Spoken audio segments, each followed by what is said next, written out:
Hey, I'm Kevin. What's up? I'm Brett. We're from East of the Wall, and you're watching Seen But Not Heard podcast. Thanks for tuning in. Hey there, you're watching another Seen But Not Heard podcast. I'm Phil. We're here in Portage, Indiana at the Camelot Arena, and joining me today on the podcast is Kevin and Brett of the scene of East of the Wall. How are you guys doing? Doing well, thanks. Good. Excellent. Excellent, good. Now, you guys have been a band for a while from Jersey, right? But the story of how you guys kind of formed your band is interesting to me. It seems like it was kind of a collection of a bunch of different bands, and you guys all kind of found each other. How did you meet each other and start East of the Wall? You want me to take it? Yeah, you should take this. I'll keep it real short. Anyone who's familiar with our lineage of music, it'll probably make sense. Anybody who's not, this is going to make no sense whatsoever, and don't even try. But most of us played in a band called the Postman Syndrome. Yep. And when that kind of was falling apart, I started East of the Wall with two other guys who don't currently play in the band. And we hired we hired Beards to do it, who was also from the Postman Syndrome. And then Jeff, one of the founding members with myself, quit, so we hired Kevin. And Kevin and I were both doing a different band on the side called Biclops, and eventually we just merged the two bands together and replaced out the old drummer from East of the Wall. It got to a point where there was literally only one member different between the two bands, and that guy was leaving anyway, so it was like, hey, we can accomplish twice as much if we just do it as one band instead of two. Right. So now, technically there's 6 members in the band. We just had Ray Suhi from Maine join our lineup. Okay. From the band The Baltic Sea, who are really excellent if you haven't heard Super of tight, them. they're great. But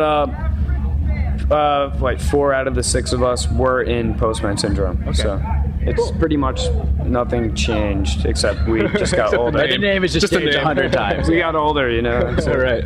Now, you guys have a very eclectic sound to you. There's a lot of metal influences, jazz influences in your music. How did you, first of all, what is it that inspires you? What are your influences, and how did you kind of decide on the sound for your band in East of the Wall?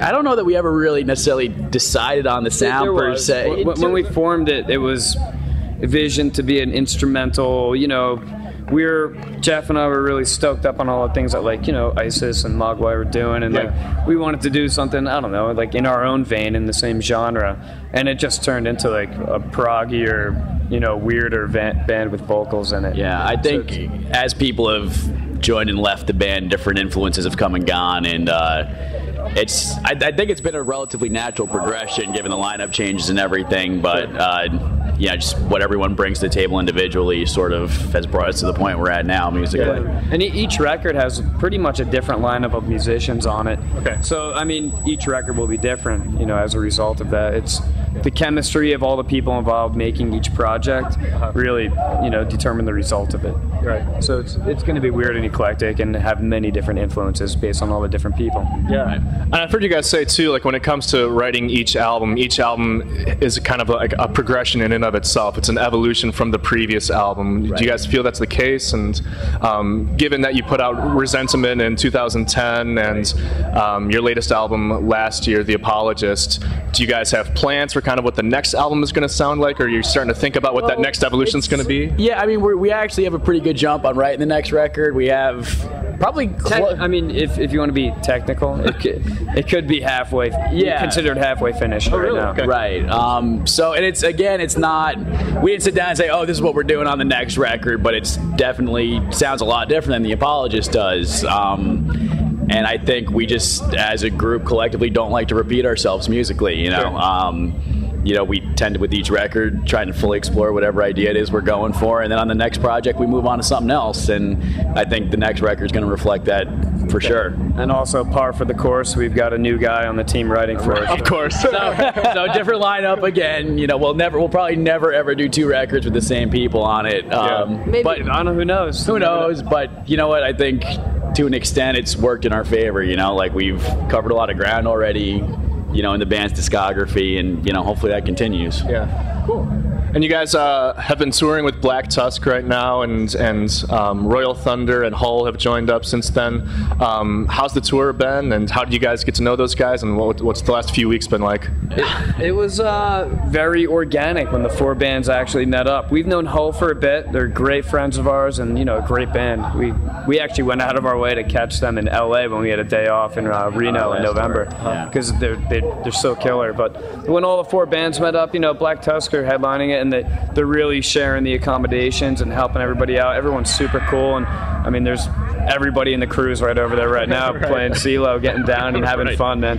It's been great. That's what we should be filming. That's where the real fun and action's happening. Fun is not here. I walked away from it. I'm probably saving myself money right now. Right. But it's cool. I mean, we had never met Black Tusk or Royal Thunder before. We were obviously, familiar with their music and stuff, but everyone on the tour is very low-key. Everyone's happy to be here, having a good time with each other. So even though, we haven't all known each other all that long, it's fun showing up at the venue every day and knowing that there's 20 dudes hanging around that you actually want to hang out with, and there's no one you got to avoid because they're bumming you out or whatever. So that's everybody's a stellar player and a stellar person. So the bands are incredible, and just the package is great. Yeah, musically the package is very diverse, but very powerful. Yeah. So we only have a few more days left with Hull and Royal Thunder, but we have basically a full month with Black Tusk. So we're pretty excited about that. Very cool. That's a long tour to do.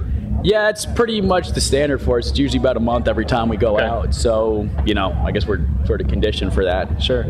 Yeah. You guys got any other exciting plans for the rest of the year? You kind of just tune in, see what happens. Yeah. There'll be a lot more tours coming. Okay. So we don't have anything to announce yet, but there's stuff coming down the pipeline. So. All right, cool.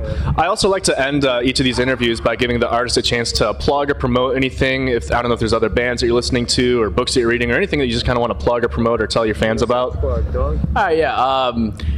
Me and Seth, the drummer from East of the Wall, have another band called El Drugstore. We will hopefully be releasing a full-length record pretty soon. That'll be on our own record label, Nefarious Industries, that we started last year. Okay. Lots of other cool stuff coming out in Nefarious Industries, so definitely stay tuned for all that. Okay. El Drugstore is a very intense and refreshing band. It's really cool to hear these guys. The bass playing, this guy Rolando, and it's fantastic.